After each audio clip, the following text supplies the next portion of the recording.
नमस्कार, home cooking च्यानलमा हजुरहरू सबैलाई स्वागत छ। आज चाहिँ मैले सेतो तिल लिएको छु र मैले चाहिँ यो पखालेर लिएको हो। हजुरहरूले नपखालिकन फ्राई गर्न नि सक्नुहुन्छ, तर बेटर चाहिँ पखालेर हुन्छ। त्यसमा कहिलेकाहीँ ढुङ्गाहरू हुनसक्छ, मसिनो अनि माटोहरू पनि हुनसक्छ, त्यही भएर पखालेर लिनुभए बेटर हुन्छ। सेतो तिल रेडी भइसकेको भनेर चाहिँ हामीलाई तब थाहा हुन्छ कि सेतो तिल हामीले फ्राई गर्दाखेरि पड्किन थाल्छ। सेतो तिल चाहिँ अचारको लागि, मोमोको अचारको लागि चाहिँ बेस्ट हुन्छ है।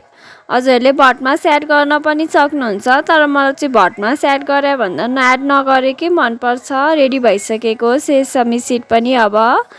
र मैले चाहिँ अहिले मस्टर्ड ओइल लिएको छु, तोरीको तेल। यसमा चाहिँ मैले जिरा दाना एड गरिदिएको छु। र अब चाहिँ मैले लसुन हालेको छु, केही पिस चपिङ गरेर राखेको। अब चाहिँ मैले प्याज पनि एड गरिदिइसकेको छु, ड्राई चिल्ली एड गर्दै मैले चाहिँ अहिले चाहिँ। र केही बेर म राम्ररी चलाउनु होला। हजुरहरूलाई पिरो कतिको मनपर्छ त्यो हिसाबले हाल्नु होला है, कम ज्यादा। अब चाहिँ मैले यसमा गोलभेडा एड गर्न जाँदैछु। गोलभेडा पनि हालिदिइसकेँ मैले चाहिँ। केही बेर राम्ररी चलाउनु होला। र त्यसपछि के मसला हाल्ने हो हजुरले एड गर्न सक्नुहुन्छ। मैले चाहिँ ट्युमेरिक पाउडर एड गरिदिएँ। स्वाद अनुसार हाल्नु होला है, नुन चाहिँ हजुरहरूले।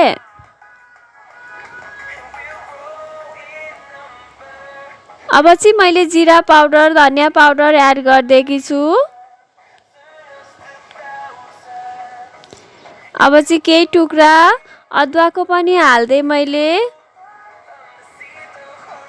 अब चाहिँ हाम्रो अचार पनि रेडी भइसकेको छ। यसलाई चाहिँ केही बेर सेलाउन दिने अनि मिक्सरमा हालिदिने। सेलाइ पनि सकेको छ र मैले चाहिँ मिक्सरमा हालिदिएँ। र यो यतिकै फाल्नु पर्दैन, हजुरले कराई पखाल्नु होला। कराईमा नि हाम्रो धेरै मसलाहरू हुन्छ, हजुरहरूले चाहिँ हाल्नु होला। त्यही भएर र सेसमी पाउडर पनि हालिदिनु होला, अचारमा मिठो हुन्छ। अब चाहिँ मैले केरा लिएको छु। केरा चाहिँ मैले 4वटा लिएको छु। यो चाहिँ हाम्रै घरमा फलेको केरा हो। यसलाई चाहिँ मैले अब बाहिरको बोक्रा निकाल्न जाँदैछु। निकाली पनि सकेँ र कोरेसोको मद्दतले म चाहिँ यसलाई कोर्न जाँदैछु। कोर्दाखेरि पनि मैले चाहिँ सबभन्दा ठुलो वालाबाट कोरिराखेको छु। यसबाट चाहिँ राम्रो हुन्छ। हजुरले सानोबाट युज गर्नु पर्दैन, ठुलोबाटै युज गरे हुन्छ। 1 बाई 1 यसरी नै कोर्नु होला हजुरले है। लास्टमा त्यो हातमा रहन्छ त्यो त्यतिकै राख्नु होला। अनि हजुरले नाइफको मद्दतले लास्टमा काटेर हाल्न सक्नुहुन्छ। साइडमा राख्नु होला, त्यो पनि नफाल्नु होला। हजुरहरूले केही फाल्नै पर्दैन। केराको बोक्रा पनि हजुरहरूले फाल्नु पर्दैन। केराको बोक्राको पनि मैले रेसिपी हालिसकेको छु, हजुरहरूले हेर्न सक्नुहुन्छ। सब्जी बनाएर खान मिल्छ, मिठो हुन्छ केराको बोक्राको पनि सब्जी।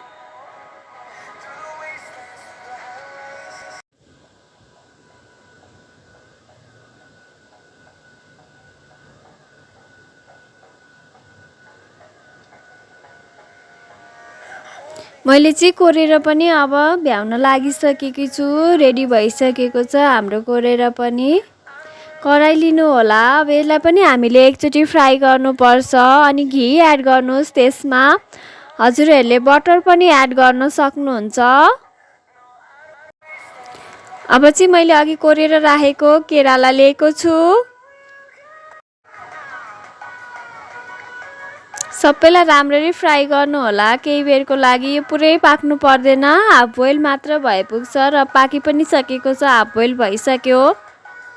अब एउटा बोलमा ट्रान्सफर गर्नु होला यसरी नै।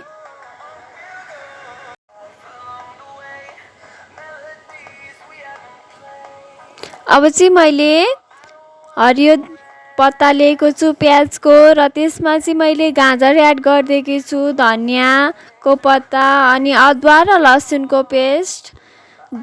हजुरहरूले अदुवा चाहिँ धेरै एड नगर्नु होला, थोरै हाल्दा हुन्छ सेन्टको लागि। अनि प्याजको पत्ता, नुन स्वाद अनुसार अनि थोरै मरिचको धुलोले पनि मिठो हुन्छ।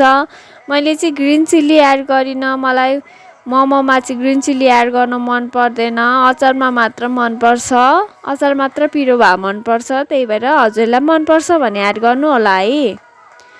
अब चाहिँ हामी सेप बनाउनतिर लागौँ। सेप बनाउन पनि हजुरले ध्यान दिएर हेर्नुपर्छ, ध्यान दिएर हेर्नु होला, सजिलो छ बनाउनलाई। एकदम सिम्पल स्टेप छ, हजुरले ध्यान दिएर हेर्नुभयो भने बुझ्नुहुन्छ। ध्यान दिएर हेर्नु होला। यो सिक्नको लागि चाहिँ हजुरहरूले हेर्नै पर्छ, यो सिक्नको लागि चाहिँ है केयरफुल भएर हेर्नु होला है। एकदम ध्यान लास्ट स्टेपसम्म हेरिदिनु होला, अनि सेप बनाउन पनि हजुरलाई सजिलो हुन्छ। अब चाहिँ मैले पानी लिएँ, मैले अघि सेप बनाएर पनि रेडी गरिसकेको छु। मोमो बनाउनको लागि चाहिँ पानी तातो लिएको छु मैले चाहिँ, चिसो पनि हाल्न सक्नुहुन्छ, तर उमालेरै पछि मात्र मोमोको भाँडो हाल्नु होला। अब हजुरहरूले लास्ट स्टेप भनेको कभर लिड लगाइदिने हो र केही बेर 20-25 मिनटको लागि छोडिदिनुहोस्। अब चाहिँ पाकिसक्यो होला हाम्रो मोमो, हेरौँ है त। पाकी पनि सकेको छ। म चाहिँ अब यसलाई झिक्दिन्छु।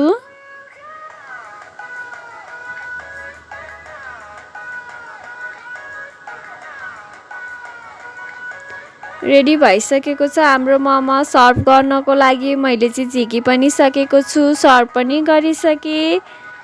एकदमै टेस्टी हुन्छ। हजुरले लोभी मन नगरिकन सब्सक्राइब गरिदिनु होला है भिडियोमा, अनि लाइक फलो पेज पनि गरिदिनु होला।